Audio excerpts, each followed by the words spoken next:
عامر صاحب کو ایڈ کر دیا. جی ہاں جی بہت عامر شکریہ. صاحب. اچھا سب سے پہلے تو مقصد یہ ہے کہ حاضری لگوا لی جائے, اس لیے آپ کی خدمت میں حاضر ہوں. السلام علیکم. اور وعلیکم السلام. یہ ہے کہ چاہتا تو میں ٹاپک پہ ہی کچھ سوالات کرنا تھا, مگر کچھ باتیں ہو گئی ہیں تو میں چاہتا ہوں بڑا مختصر سا میں چاہتا ہوں اس پر اپنا کو تبصرہ تھوڑا سا کچھ الفاظ ارشاد کر کے پھر میں سوالات کی طرف آؤں گا, کیونکہ ٹاپک بڑا زبردست تھا. سب سے پہلے یہ ہے جو ہمارے دوست آئے تھے دیسی نیو صاحب, غلط فہمی ہوئی یہ کہ وہ دو چیزوں کے درمیان فرق نہیں سمجھ رہے, ایک ہے ضد الفہم اور ایک ہے عدم الفہم. آسان لفظوں میں سمجھیں کہ کسی چیز کا آپ کی انڈرسٹینڈنگ میں نہ آ پانا اور کسی چیز کا آپ کی انڈرسٹینڈنگ اس کو قبول ہی نہیں کرتی, دو چیزوں میں فرق ہے. تو تثلیث اور توحید دو مختلف چیزیں ہیں. اچھا پھر اس پر ہی غلط اینالوجی انہوں نے کریٹ کی. وہ یہ کیا کہ ایک چیز کی تفصیلات کے نہ سمجھ آنے کی وجہ سے اس حقیقی وجود کا انکار ہو گیا. مثال کے طور پر میں ایک راکٹ دیکھتا ہوں جو سفر کرتا ہے آسمان کی طرف, مگر اگر اس کی تفصیلات جو اس میں پیتھون یوز کیا جاتا ہے, جو سافٹ ویئر یوز کیا جاتا ہے, جو سسٹم یوز کیا جاتا ہے, وہ میری سمجھ سے ماورا ہے, ضد الفہم نہیں ہے, عدم الفہم ہے, یعنی میں سمجھ نہیں پا رہا, تو میں پورے کا پورے راکٹ کا انکار کر دوں. تو یہ بڑی ایک غیر منطقی چیز تھی, ان لاجیکل چیز تھی کہ تفصیلات ڈیٹیلز کے نہ سمجھ آنے کی وجہ سے وجود کا انکار کر دیا جائے. اچھا تو یہ ایک میں سمجھتا تھا بڑا آسان طریقے سے سمجھا جا سکتا تھا.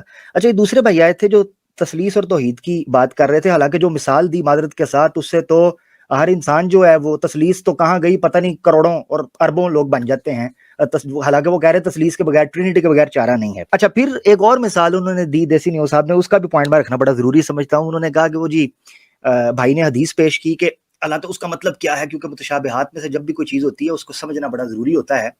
مگر انہوں نے کہا جی اس کی مثال یہ ہو سکتی ہے کہ اس وقت لوگ سمجھتے تھے کہ جی بایاں ہاتھ شاید برائی کے لیے یا کچھ ایسی نجاست کے لیے ہوتا ہے, تو اس لیے اللہ کے لیے دونوں دائیں ہاتھ رکھ لیے.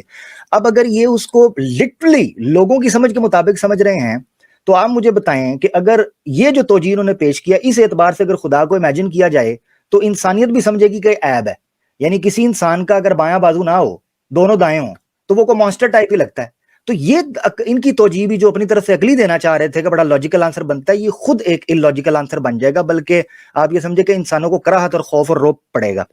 اچھا اب میں موضوع کی طرف آ جاتا ہوں کیونکہ موضوع بڑا امپورٹنٹ ہے. نمبر 1 یہ چیز ہے کہ ایک ایوولوشنری بایولوجسٹ گزرے جے ایس ہکسلے, جو جولین ہکسلے تھے, انہوں نے ایک کتاب باقاعدہ پوری ایک ٹرم کوائن کر دی تھی, ریلیجن وداؤٹ ریویلیشن. کیونکہ ملحدین پر جب آپ خدا کے وجود کے اوپر بات کرتے ہیں تو وہ یہ کہتے ہیں دیکھیں ہمیں مسئلہ وحی کے ساتھ ہے کہ ہمارے ساتھ کلام نہ کرے, ہم پر پابندیاں نہ لگائے, بیٹھا ہے وجود ہے تو رہے, ہمیں کیا لینا دینا ہے. تو ریلیجن وداؤٹ ریویلیشن کے اوپر بات ہوئی. اس پر میں آپ کے سامنے رکھنا چاہوں گا کہ اس کانسیپٹ کے بارے میں آپ کیا سمجھتے ہیں کہ اگر کوئی ملحد, پہلا تو یہ ہوگا, میں دونوں سوال رکھ دیتا ہوں تاکہ میں پھر فٹافٹ نکل جاؤں گا, آپ لوگ اس پہ تبصرہ فرمائیے گا. ایک یہ ہے کہ اگر کوئی, کیونکہ ابھی جتنی گفتگو آپ نے کی تھی سائیکولوجیکلی ڈسٹریس کے اوپر یا سٹریس یا ڈپریشن کے اوپر, تو اگر یہ کہا جائے کہ آدھا حصہ خدا کے وجود کو مان لینے, جس طرح ایک بہت بڑے فلسفر اور ایکس ایتھیسٹ تھے اینتھنی فلیو, انہوں نے پھر کتابیں لکھی دیر از اے گاڈ, تو وہ یہ کہتے تھے کہ میں گاڈ کو تو مانتا ہوں مگر وہ کس طریقے سے ہمارے ساتھ ریلیٹ کرتا ہے, kind of religion without revelation والا سین تھا. تو ایسے ملحد کے بارے میں کیا نفسیاتی یا سائیکولوجسٹ کیا کہتے ہیں کہ وہ اس کائنات کا کوئی خالق تو مانتا ہے مگر وہ یہ نہیں مانتا کہ اس کا ہمارے ساتھ تعلق ہے. نمبر 1.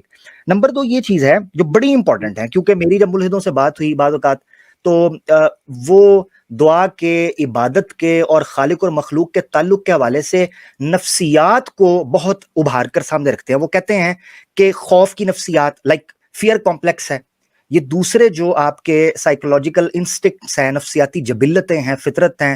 مثال کے طور پر آپ کو دوست چاہتے ہو, جیسے ایک سلائیڈ پیش کی گئی کہ جو خدا کو ماننے والا ہوتا ہے وہ لیس ڈپریس ہوتا ہے کیونکہ اس کا کوئی نہ کوئی دوست ہوتا ہے.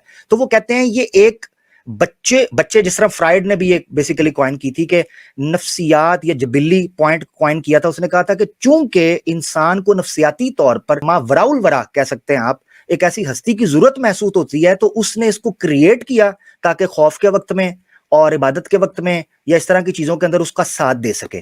تو کیا ملحد کا یہ اعتراض ٹھیک ہوگا کہ ہم ایسے خدا کو انسانی نفسیات کو لالی پاپ دینے کے لیے یا تسلی دینے کے لیے ہم قبول کرنے کے لیے تیار ہیں کہ ٹھیک ہے آپ بند کمروں کے اندر اپنے خدا کی عبادت کرو, نفسیاتی تسکین حاصل کرو تاکہ سوسائڈ نہ کر سکو, ڈپریس نہ ہو سکو, مگر اس کو آپ کلیکٹیولی سوسائٹی کے اندر منوائیں گے کیسے؟ بہت شکریہ. بس عامر صاحب ابھی رکیے گا. تو جب ہم یہ مان کے چل رہے ہیں, یعنی اگر ہم ملحد کے اس آرگومنٹ کو مان لیں کہ نہیں انسان نے اس کو کریٹ کیا ہے, تو پھر وہ وراء الورا کہاں رہا؟ اگر وہ خدا جو ہے وہ برین چائلڈ ہے ایک انسان کا یا انسانیت کا, تو سب کو پتا ہے کہ ہم اپنے آپ کو دھوکہ دے رہے ہیں, اور جب تک ہمیں یہ معلوم ہوگا کہ ہم اپنے آپ کو دھوکہ دے رہے ہیں تو ہم کبھی بھی نفسیاتی مخمسے سے اور اس مینٹل ڈپریشن سے نکل ہی نہیں سکتے, پاسبل ہی نہیں ہے.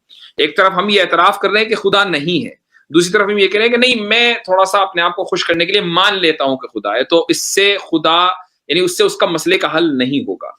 تو یہ تو وہ بات, آپ کا دوسرا سوال تھا, اس پر میرا تبصرہ. آپ کا پہلا جو سوال تھا وہ یہ تھا کہ اگر ہم مذہب کو مان لیں, یعنی ریلیجن وداؤٹ ریویلیشن کو, یعنی مذہب بغیر کسی وحی کہ ہم مانیں, تو کیا اس سے مسئلہ حل ہوتا ہے کیا, یہ آپ کہنا چاہ رہے تھے؟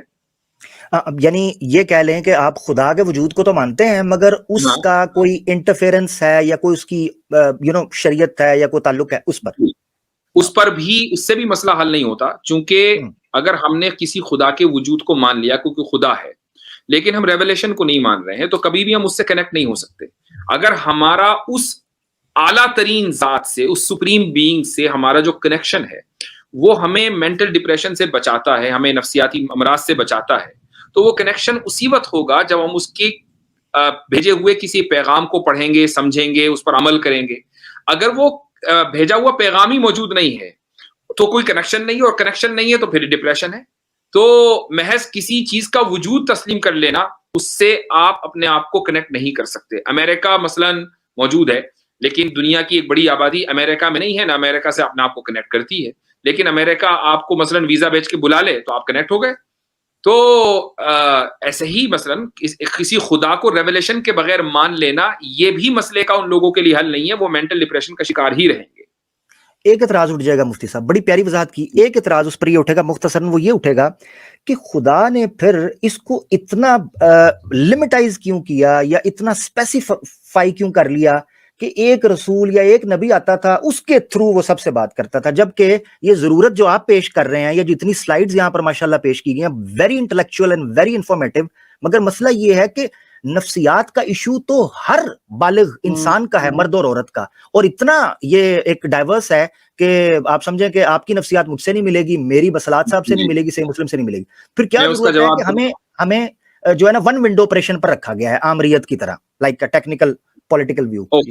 اس کا جواب یہ ہے عامر صاحب کہ اگر خدا ہر انسان سے خود گفتگو کرے گا, تو پھر اس دنیا کا جو مقصد ہے, خدا نے اس دنیا کو جو سجایا ہے, اور وہ یہ ہے کہ انسان کا امتحان ہو, وہ مقصد وہیں ختم ہو جائے گا. آپ کسی نبی کو اگر خدا نے نبی بنایا ہے تو آپ یہ نہیں دیکھیں گے پوری انسانی تاریخ میں کوئی ایک مثال نہیں ملتی کہ ایک سچا پیغمبر, ایک سچا نبی تھا لیکن وہ کافر ہو گیا, علیاذ باللہ. یہ ممکن نہیں ہے کہ وہ امتحان میں فیل ہو جائے. تو اگر خدا ڈائریکٹلی ہر انسان سے بات کرے گا تو ہر انسان نبی ہے, اور اگر ہر انسان نبی ہے تو پھر کفر نہیں ہے, تو پھر ہر انسان مؤمن اور ہر انسان کامیاب ہے. تو پھر اس دنیا کے دارالامتحان یعنی امتحان گاہ ہونے کا کیا فائدہ رہ گیا؟ وہ ہو ہی نہیں سکتا, ممکن ہی نہیں. ایک چیز میں یہاں پہ ایڈ کروں گا, عامر حق صاحب, سب سے پہلے تو بہت بہت شکریہ کہ آپ اسٹریم پر آئے. آپ کی ویڈیوز میں دیکھتا ہوں ماشاءاللہ بہت زبردست کام کر رہے ہیں. بلکہ میں مفتی یاسین عظیم صاحب کو کہوں گا کہ آپ بھی انشاءاللہ ان کو اپنے چینل پر وقت نکال کے آپ مجھے عامر صاحب مجھے جو ہے آپ رابطہ کریں مجھ سے پلیز, اور اگر آپ ان سے میرا واٹس ایپ نمبر لے لیجیے بصارت بھائی سے, تو انشاءاللہ آپ مجھ سے کنیکٹ ہو جائیے گا. آپ کو کسی دن اسٹریم پر دعوت دیں گے. آپ نے بہت اچھے پوائنٹس ریز کیے ہیں. بہت شکریہ. میں ان آپ کی جو جوابات آپ نے دیے ہیں ٹوٹلی سیٹسفائی ہوں الحمدللہ, شعور ہے اس لیے. اور میں اقبال کو اس تناظر میں پیش کرنا چاہتا ہوں خدا کے وجود کے حوالے سے. وہ کہتے ہیں, تھا جواب صاحب طور کے مسلم ہے اگر, تھا جواب صاحب طور موسیٰ علیہ السلام کے مسلم ہے اگر, چھوڑ کر غائب کو تو حاضر کا شیدائی نہ بن, شوق حاضر ہے اگر تو لازم ہے ایمان خلیل, شوق حاضر ہے اگر تو لازم ہے ایمان خلیل, ورنہ خاکستر ہے تیری زندگی کا پیرہن. بہت شکریہ. زبردست اقبال تھے, ماشاء اللہ, بہت بہت شکریہ. السلام علیکم.